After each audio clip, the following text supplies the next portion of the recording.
Hello दोस्तों, BP education में आपका स्वागत है। आज मैं फिर आप लोग के सामने टेंस का 5वां भाग लेकर आया हूं। तो हम आज इस वीडियो में प्रेजेंट परफेक्ट कॉन्टिन्यूअस टेंस के बारे में पढ़ेंगे। इससे पहले प्रेजेंट टेंस का प्रेजेंट इंडेफिनिट, प्रेजेंट कॉन्टिन्यूअस और प्रेजेंट परफेक्ट के बारे में मैं वीडियो बना चुका हूं। वीडियो के डिस्क्रिप्शन में इसका लिंक दिया हुआ है। चलिए प्रेजेंट परफेक्ट कॉन्टिन्यूअस टेंस की पहचान की बात कर लें। इसकी पहचान यह है कि जब सेंटेंस के लास्ट में रहा है, रही है, रहे हैं और रहा हूँ आदि शब्द आते हैं और उनमें समय के साथ से का प्रयोग किया जाता है तो वहाँ परफेक्ट कॉन्टिन्यूअस टेंस होता है। इससे पहले कॉन्टिन्यूअस टेंस पढ़ा चुका हूँ। कॉन्टिन्यूअस में रहा है, रही है, रहे हैं आता है तो वहाँ कॉन्टिन्यूअस का यूज होता है।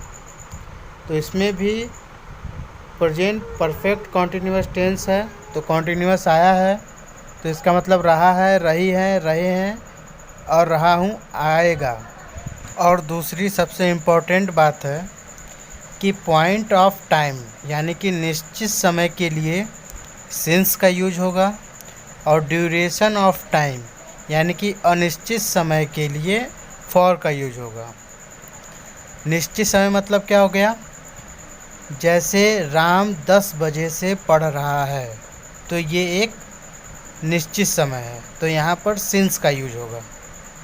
और राम 10 घंटे से पढ़ रहा है ये एक अनिश्चित समय है इसलिए यहाँ पर फॉर का यूज होगा। चलिए आगे एग्जाम्पल से आपको क्लियर कराते हैं। पहले अफर्मेटिव का फॉर्मूला देखते हैं। अफर्मेटिव का फॉर्मूला क्या है? सबसे पहले सब्जेक्ट लगाएंगे, फिर हेल्पिंग वर्ब में हैज़ बीन या हैव बीन लगेगा, फिर वर्ब के फर्स्ट फॉर्म का यूज करेंगे, उसके बाद आईएनजी का यूज होगा, फिर उसके बाद यदि ऑब्जेक्ट रहेगा तो ऑब्जेक्ट लगाएंगे, फिर सिंस या फॉर का यूज होगा। समय निश्चित है कि अनिश्चित है ये देखते हुए फिर उसके बाद टाइम लिख देंगे। चलिए एग्जाम्पल से समझते हैं। यहाँ से देखिए, यहाँ मैं टेंस में आने वाले कन्फ्यूजन को दूर करने वाला हूँ। मोहन टहल रहा है तो यहाँ पर हेल्पिंग वर्ब इज लगेगा क्योंकि ये प्रेजेंट कॉन्टिन्यूअस टेंस है। लेकिन मोहन 2 घंटे से टहल रहा है, इसमें टाइम दिया गया है तो यहाँ पर हेल्पिंग वर्ब हैज़ बीन लगेगा। तो याद रखिए कि ये प्रेजेंट कॉन्टिन्यूअस टेंस नहीं है, ये प्रेजेंट परफेक्ट कॉन्टिन्यूअस टेंस है क्योंकि इसमें सेंटेंस टाइम के साथ बना हुआ है। चलिए दूसरा एग्जांपल लेते हैं। दूसरा एग्जांपल है, हम लोग सोमवार से इंग्लिश पढ़ रहे हैं तो यहाँ पर हो जाएगा we have been reading English since Monday. यहाँ पर सिंस का यूज इसलिए हुआ है क्योंकि यहाँ पर निश्चित समय है और निश्चित समय के लिए मैंने क्या बताया था? निश्चित समय के लिए सिंस का यूज होगा। चलिए अब नेगेटिव सेंटेंस का भी फॉर्मूला देख लेते हैं। नेगेटिव सेंटेंस बनाते समय पहले सब्जेक्ट रहेगा, फिर हेल्पिंग वर्ब। पहले हैज़ बीन हम लोग लगा देते थे लेकिन नेगेटिव में बनाते समय यहाँ ध्यान देना है कि यदि सिंगुलर है तो हैज़ लगेगा, फिर उसके बाद नॉट लगेगा, फिर बीन लगेगा।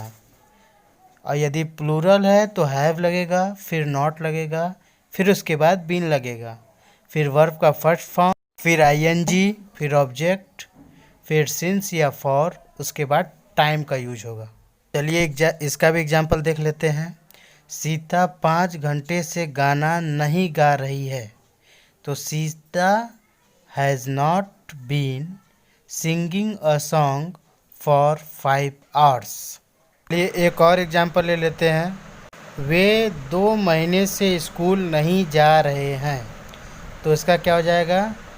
दे have not been going to school for 2 months. ये क्लियर हो गया।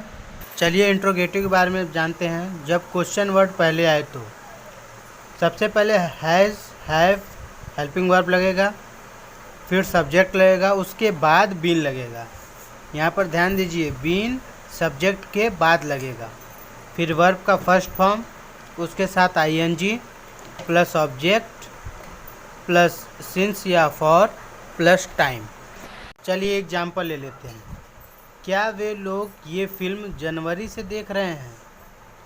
Have they been seeing this movie since January? पर देखिए हैव के बाद सीधे सब्जेक्ट आया है, उसके बाद जाकर बीन आया है, तो यहाँ पर ध्यान दीजिएगा। चलिए नेक्स्ट एग्जाम्पल लेते हैं। क्या राकेश 2 घंटे से अपनी छोटी बहन के साथ बाजार जा रहा है?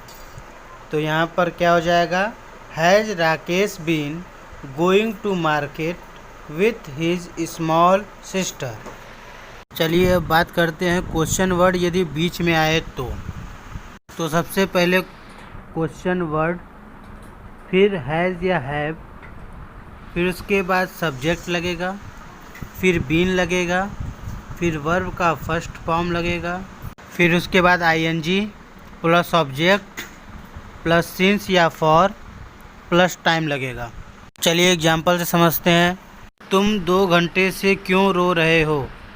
तो इसका हो जाएगा why have you been weeping for 2 hours?